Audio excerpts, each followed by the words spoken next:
What happened to black cinema over the years? From the 90s to the early 2000s, black cinema equaled black excellence. I mean, it was something really special from every genre. From movies like House Party, or movies like Menace to Society, or even Soul Food. With a lot more black writers and directors. But it was even a lot of black sitcoms. I mean, a lot, while today all we get is reality TV. So I want to take a deep dive into what went wrong. Why is it not like the black cinema we used to have? So, let's start from the beginning. So we have to start with the blaxploitation era, and for the ones that don't know, blaxploitation is just black and exploitation combined together. Now, what were blaxploitation? Well, that's simple. Every genre such as action films, horror films, westerns, comedies, and dramas. But the most important thing is the purpose of blaxploitation films, and that was to appeal to black audiences, to give black artists a platform to tell their own stories, to break stereotypes and present black men and women in control of their own destinies.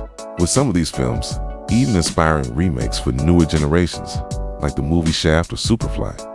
But the point here is that blaxploitation era would continue into the mid-80s and make black cinema popular, and in the 90s, black cinema would explode, which would lead to a lot of new black rising stars and so many films that would become classics. Also, a lot of black sitcoms would hit the scene.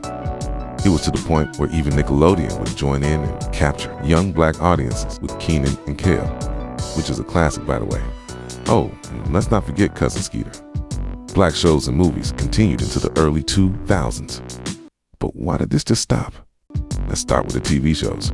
Now, besides BET, making sure every generation knows the movie Baby Boy, where did they go wrong? Well, that's simple. Instead of searching for scripts for original sitcoms, they thought black people only need reality TV. And the sad part about that is, most of those shows were copycat shows from MTV. But UPN? Wow, they dominated with shows from 101, All of Us, Malcolm and Eddie, Girlfriends, Everybody Hates Chris, and many more. But even with all the classic shows on UPN, they struggle with ratings due to coverage gap. What is coverage gap?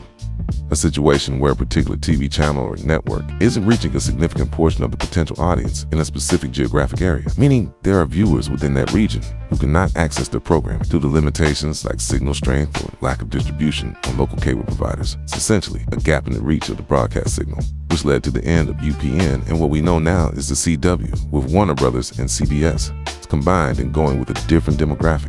Moment of silence for UPN.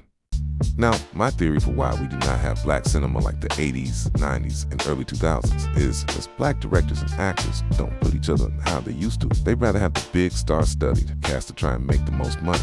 Again, that's just my theory. I appreciate you. If you stayed this long, make sure to get a video I like. I'm out.